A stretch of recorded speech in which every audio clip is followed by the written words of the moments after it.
Organic chemistry 2. Alkenes, alkynes, arenes and halogenoalkanes. And maybe I didn't say that right. I'm going to try again. Halogenoalkanes.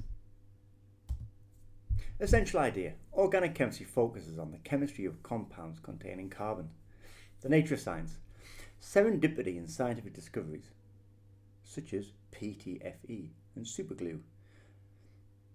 Superglue, as we talked about before, was discovered by accident twice. Ethical implications. Drugs, additives, and pesticides can have harmful effects on both people and the environment. International mindedness. A small proportion of nations have control over the world's oil resources. The interdependence of the countries that are net importers and those that are net exporters is an important factor in shaping global theories and economic developments. And a little bit of theory of knowledge. Kekulé claimed that the inspiration for the cyclic structure of benzene came from a dream. Ooh. What role do the less analytical ways of knowledge play in the acquisition of scientific knowledge?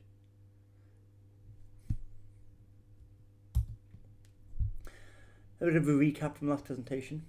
The hydrocarbon homologous series. We've got alkanes with single carbon-carbon bonds, no double bonds and no triple bonds. Had a general formula, CnH2n plus 2. This is only for non-cyclic alkanes. So, for example, cyclobutane wouldn't have this. Alkenes, at least one double carbon-carbon bond. General formula CnH2n.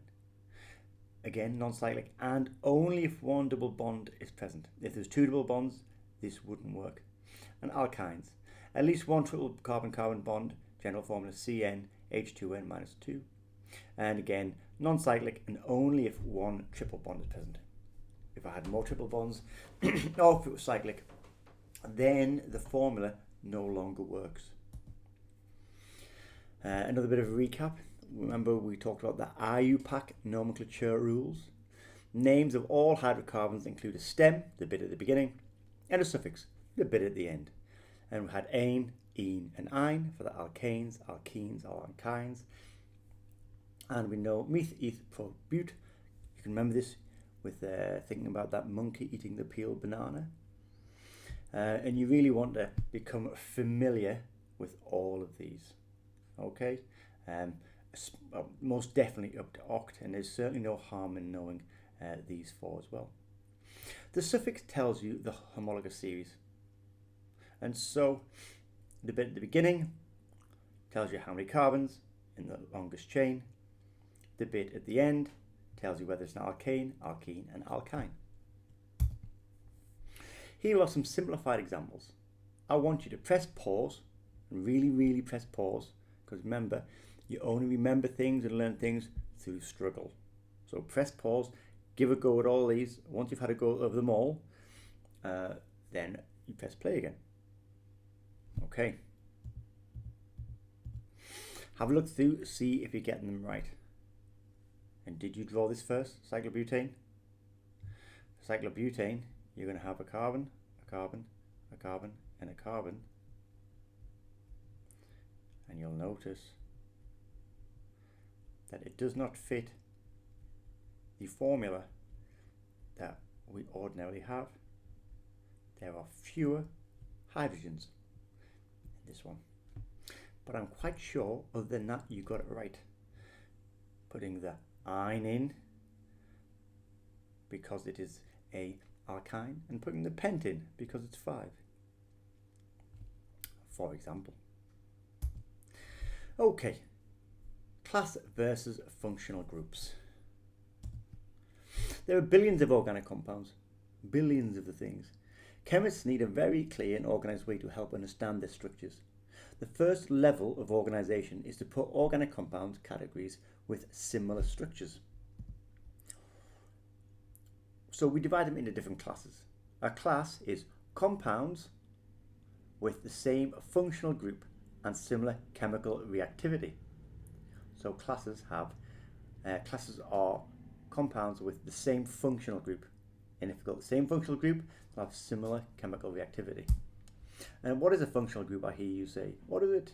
Well, A functional group is a site of reactivity in a molecule. This is the best definition in IB chemistry. Another one you might see is it's a distinctive group of atoms in a molecule, which is a decent enough working definition, but it's not accepted on IB exams. And since you're doing an IB exam, you really want to be committing this to your memory banks. You see I drew a rectangle. Rectangles look a bit like flashcards. Maybe that would be a good one to stick on a flashcard. Another thing you should start doing, most definitely, is given that you're going to learn a fair few different classes, 15 at least, of these organic compounds, you should start a table that looks like this. You can do it online or you can do it freehand, but do start a table so you can fill in these to start with, which summarise the different classes of organic compounds and their functional groups. So you see we've got, let's just take this for example, we've got alkenes. We see the functional group name is alkenyl. You can see the functional group structure is the double bond. The IUPAC suffix bit at the end is -ene. There's an example, and the general formula. Okay, so do make one of these tables, please. We'll be adding to it as time goes by. So, alkenes and alkynes, nomenclature and structures. Remember that nomenclature just means names or naming. So let's have a look. Alkenes, their functional group name is alkenyl.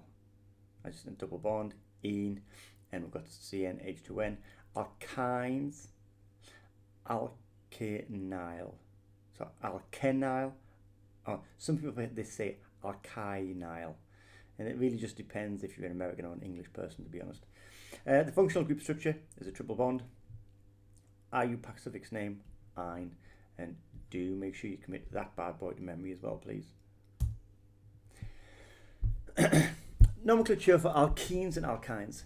So what do we do? It's a stepwise process again when you want to name an alkene or alkyne. First, identify the longest continuous chain of carbon atoms, the same that we did for the alkanes. So you find the longest chain, and remember they might be drawn straight along or they might be drawn with a kink. Okay?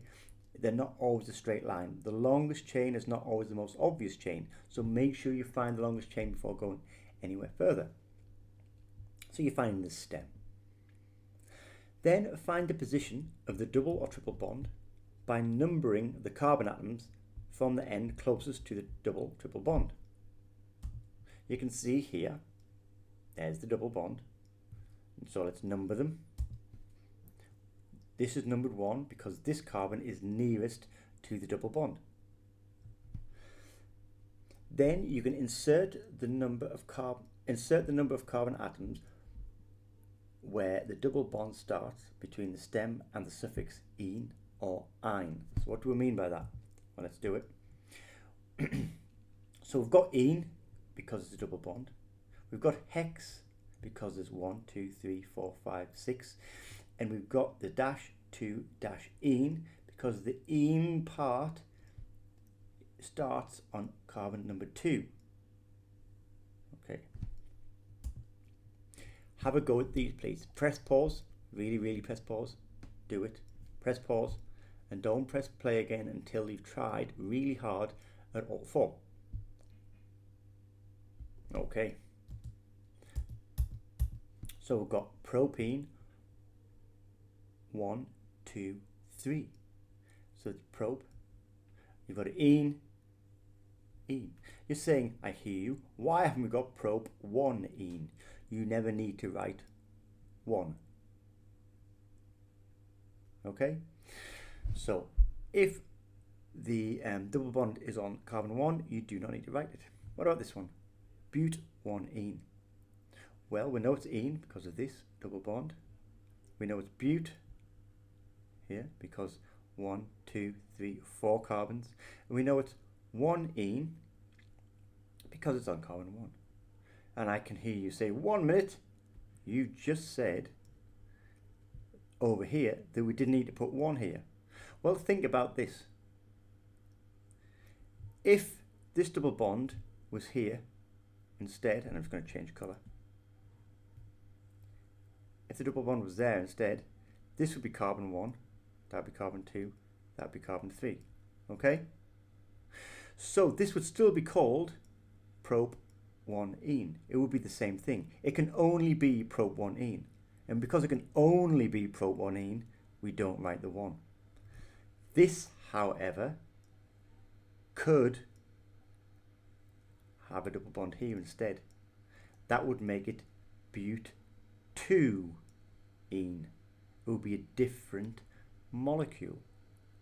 And so you include a 1 if there is another place in the molecule where that double bond can go. Over here, we've got 1, 2, 3, 4 but, and we've got -ine because it's a triple bond. And yes, you've guessed it, we've got to include the 1. Why? That's right, because this triple bond could have been on the second carbon. So you need to include the number to differentiate between but-1-ine and but-2-ine. So the number is included to help you differentiate. This one, hex 2-ine, well, there's 1, 2, 3, 4, 5, 6 carbons, so hex. There's an ine because it's a triple bond, and you number from the carbon nearest. Carbon 1 is the carbon nearest to triple bond, so it'll be 1, 2, 3, and so it's on carbon 2, hex 2-ine. 4. Alkenes and alkynes may contain branches of shorter carbon chains. Branches are named as for alkanes, using the number stem plus -ile notation. So the same is with alkanes. The longest chain must contain the double or triple bond. When numbering the carbon atoms, priority is given to the position of the double triple bond rather than the branch. Okay, so there's quite a bit there to take in. First of all, the branches are named as for the alkanes. So you see here, it's a meth because it's 1 carbon.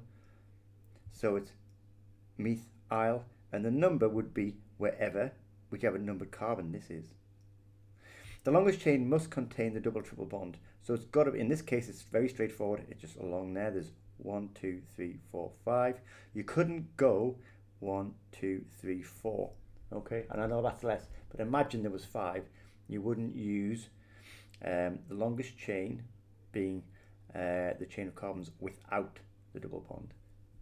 Okay, so the longest chain must include the double bond. When numbering the carbon atoms, priority is given to the position of the double triple bond. So the priority is given to this, not to the branch. So there we have the double bond.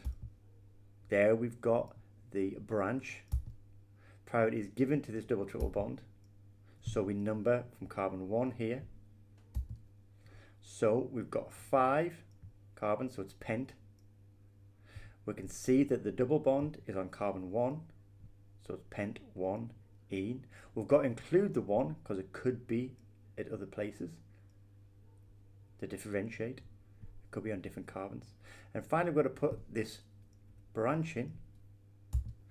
And we can see it on the third carbon. So it's 3- and it's methyl. 3-methyl pent-1-ene. It's quite a mouthful.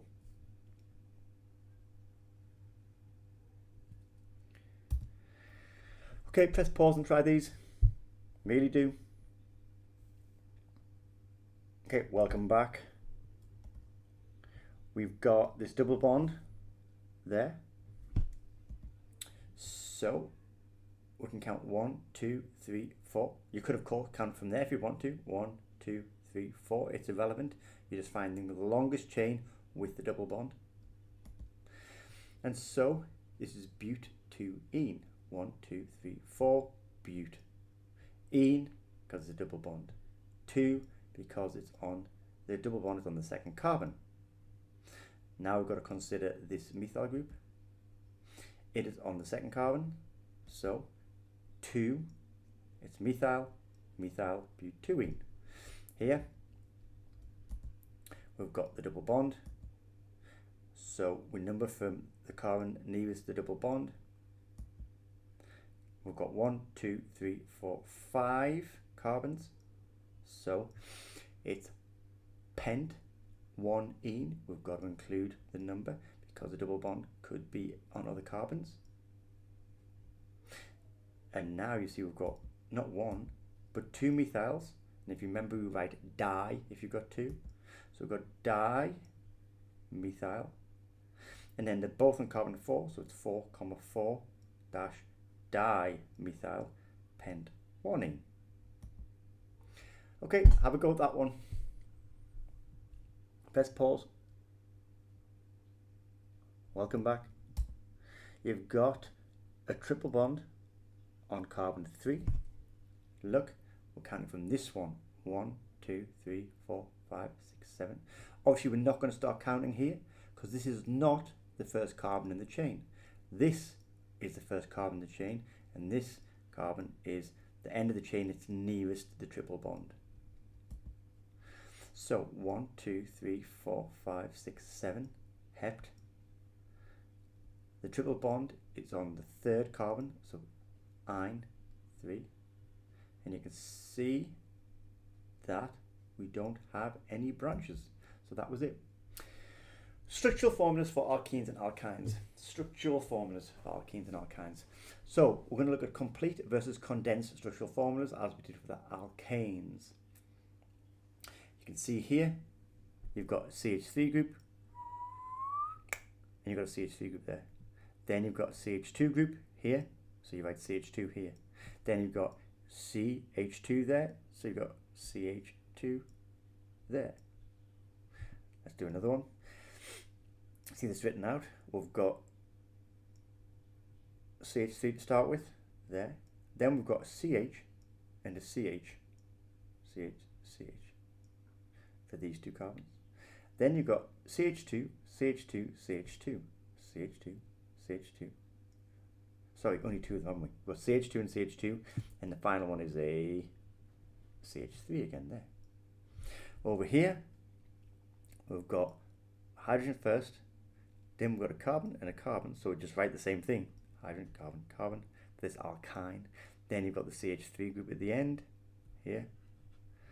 And over here, it's a little bit more complicated because what looks like a branch but isn't a branch. Remember, we're not going to get fooled by this. We're too wise to be fooled by these sneaky methyl groups just above the carbon rather than drawn there. They could just as easily have been drawn there. So we've got the methyl group here. Then we've got CH2, CH2, CH2, CH2, then carbon, carbon, carbon, carbon. Then we've got this carbon with an H, with H2 attached to this carbon, so CH2 there. Then you've got this methyl group at the end of the chain there. Okay, if you remember we did skeletal formulas, if you remember skeletal formula, just where you draw lines. When you start a line, that's a carbon, and when you change direction, it's a carbon.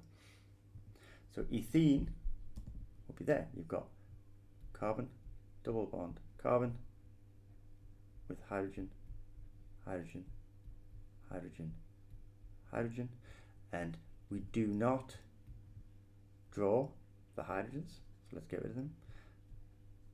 We do not draw the carbons, and so you see we are correct. It's just like that. Hex 2-ine. Now I'm not going to draw the whole thing out again, but we can see there's should be 6 carbons. 1, 2, 3, 4, 5. The 6 carbons, and the ine group or the triple bond should be on number 3. So you can here you can start at either end. We could call it 1, 2, 3, or we could call it 1, 2, 3. Penta 1,4-diene. So we've got pent 5, 1, 2, 3, 4, 5 carbons. Diene, so there's 2 double bonds. 1 double bond is on carbon 1, should be that one. And the other double bond is on carbon 3. And as you can see, that should say 1,3-diene. It's an intentional mistake to catch you out. Okay, 2-methyl penta 1,4-diene. Let's have a look at this, shall we? Let me get my bearings. So the main chain of carbons is penta. So we've got 1, 2, 3, 4, 5. That's correct. Then you've got 1,4-diene. Well, and this also has the same intentional mistake. So we've got carbon 1, carbon 2, carbon 3, carbon 4, carbon 5. And so we've got one ene group on carbon 1 and another ene group on carbon 3. And you can see we've also got this methyl group here, and that methyl group is on carbon 2. And so once again, a little bit of chicanery to catch you out, this being 1,3-diene and this also being 1,3-diene. Arenes, nomenclature and structures. Okay, arenes are also known as aromatic hydrocarbons. I totally lost my pen. Oh, there it is. They are based on the benzene ring structure. If you have a ball and stick kit handy, you should build a model of benzene. If not, let's continue. Oops. If you don't have a ball and stick, there's no point in trying to do this, so I'm just going to tell you what these are. You see, you've got the complete structure of benzene here, and please note the alternate double bond, single bond, double bond, single bond, double bond here. Okay, seen more clearly in the skeletal structure. There is in fact a resonance structure, so you can either have it, if you're looking at it straight on like this, with it kind of goes between these two. So this double bond here can kind of move to there, this double bond can move to there, and this double bond can move to there, to become like this, and to go between each other. And in reality, there's kind of a blurring between the two, and you end up with delocalized electrons just sitting above the ring structure. And we'll get into that in far more detail at a later date when looking at bonding. Okay, have a look here. We've got arenes as the class. The functional group is phenyl. And the functional group structure can be either drawn with the delocalized ring or with the 3 double bonds. The IUPAC suffix name would be benzene. So that's a suffix name. For example, methyl benzene. You can see where benzene is used as a suffix. And the general formula is C6H5R, or X indeed. R would be an alkyl group, X would be a halide. Arenes. Let's name these structures. So we've got methyl benzene. A very common name for this, you'll see in the lab, is toluene. Here we've got, let's number the first one. If that's number 1, you always choose the second, the closest distance to the first number. So you wouldn't go 1, 2, 3, 4, 5, 6. 2, 3, 4, 5. You wouldn't call it 1,6 dimethylbenzene. Call it 1,2 di, because there's 2 of them. Methyl, because they're both methyl groups. Benzene, because it's on a benzene ring. And ethyl benzene, got CH2, CH3, ethyl, and there's the benzene group there. Have a go drawing 1,4 diethyl benzene. Press pause, give it a go. Okay, welcome back. And you are right. If you did the ring structure, it'd be like this. If you drew a circle there, that's just fine. You've got carbon and a carbon for the ethyl group, a carbon and a carbon for the ethyl group, or you may have drawn it out like CH2, CH3, CH2, CH3, and again you may have drawn it with a circle in the middle. Naphthalene is found in mothballs. It has the following structure. It's 2 benzene rings next to each other like that, and they're sharing 2 carbons. As you can see, that carbon and that carbon are being shared between the rings. What is the molecular formula for this? Well, you've got to count up those. A molecular formula is when you just count up the number of carbons and the number of hydrogens. And so you've got 1, 2, 3, 4, 5, 6, 7, 8, 9, 10. And how many hydrogens? You can see this carbon here already has 1, 2, 3, 4 bonds, and this carbon here already has 1, 2, 3, 4 bonds. So this carbon and this carbon won't have a hydrogen. All the others have 1 hydrogen. So 1, 2, 3, 4, 5, 6, 7, 8. So it's going to have 8 atoms. The hybridization of this carbon atom is sp2, and that's there just to perk your interest. We will, of course, go into great detail about that during our bonding unit. Is the molecule 3-dimensional or 2-dimensional? Can you ever guess? Yes, we consider it to be 2-dimensional because it's flat. If I was to turn this on its side, it would just look like, if I'm going to try and draw it, this might be a mistake. It was a mistake, but I'm going to stick with it. And the hydrogens, look at that's terrible drawing. Looks like some kind of crazy spider. Forget that picture. Let's move past it. Okay, let's pretend I didn't draw it. If you just twist this, if you had it like on a spindle and you were to twist it 90 degrees, it would look totally flat.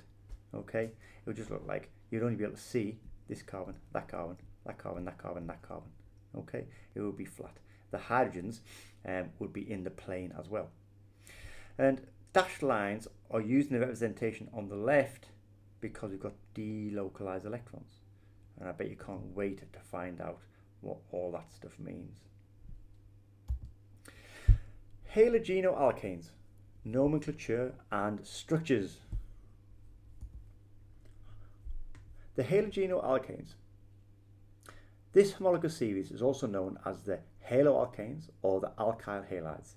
No matter which term you use, these compounds are simply alkanes that contain a halogen atom bonded to a carbon atom.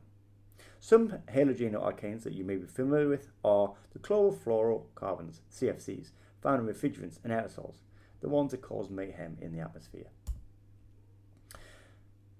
So the class of halogenoalkanes is halogenoalkane.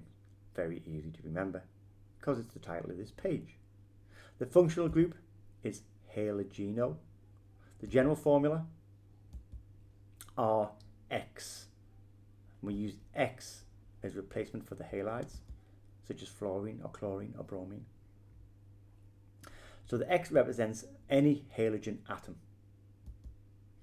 Halogeno functional groups include, as I said, fluorine, chlorine, bromine and iodine. The halogeno functional group there, on this one, chlorine is making, and this R group here, this R group is any hydrocarbon. This in particular would be chloroethane. The basic rule, like I just said, chloro, is you just change the halogen's name to make it end in an O. So you treat the halogen atoms like side chains that we did previously with alkanes.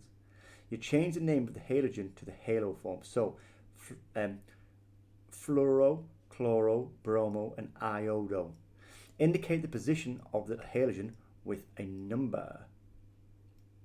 So here you can see we're going to have 1, 2 and 3, and so the bromo group is on the second carbon, so it'll be 2 bromo, and there's 3 carbons, propane. When there are more than one halogen substituents on the same type, add di like we did before, or tri if there's 3 of them, before the halogen prefix, and indicate all positions with numbers. So here we've got 1, 1, 2, tri-bromo-propane. We've got propane because it's 3 carbons. We've got tri because there's 1, 2, 3 bromine atoms. Bromo because they are bromine atoms.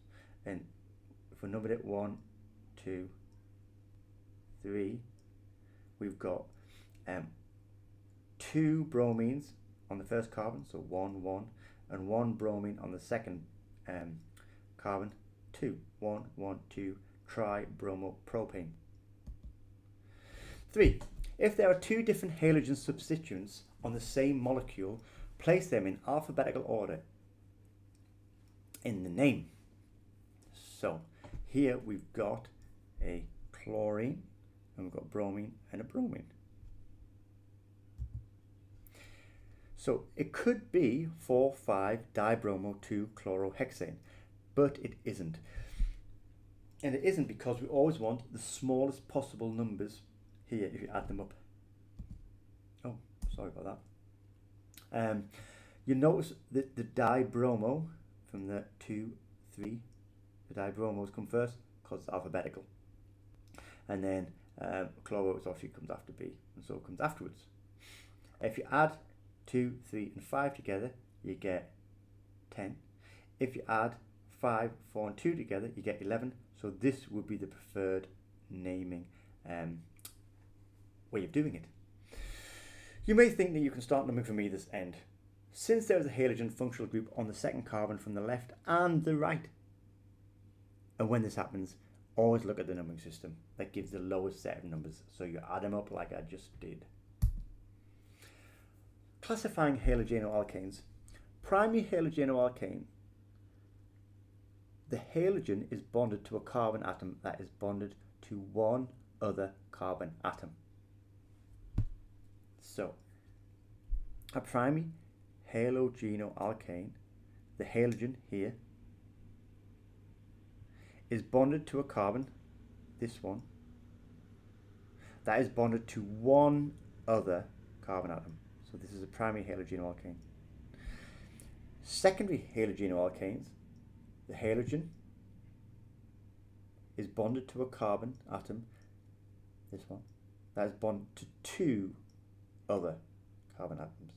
And as you can probably guess, tertiary halogenoalkanes, the halogen is bonded to a carbon that is itself bonded to 3 other carbon atoms.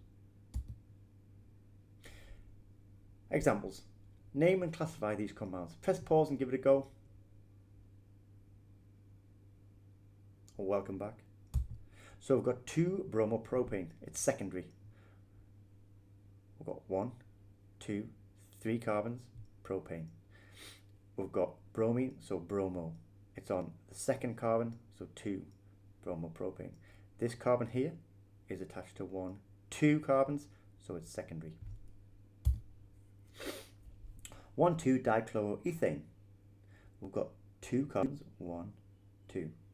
So di, and there's, so ethane, what we're talking about. We've got 2 chlorines, so it's dichloro, and on carbon 1 and 2. And you can see that this is attached to a carbon, which is attached to one of the carbon, so it's primary. And over here we have 3 iodo. You can see here 1, 2, 3 iodo, 3 methyl because there's also a branch, hexane because there's 1, 2, 3, 4, 5, 6 carbons in the longest chain. And you can see that this carbon here is attached to 1, 2, 3 other carbons, so it's tertiary. And up here we've got 1-fluorobutane.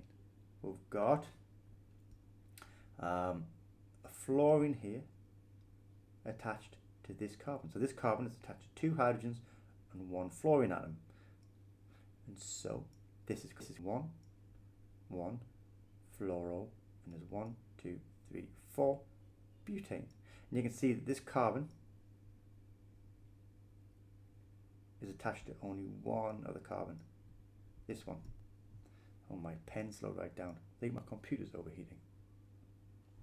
And that is the end of that presentation. Splendid.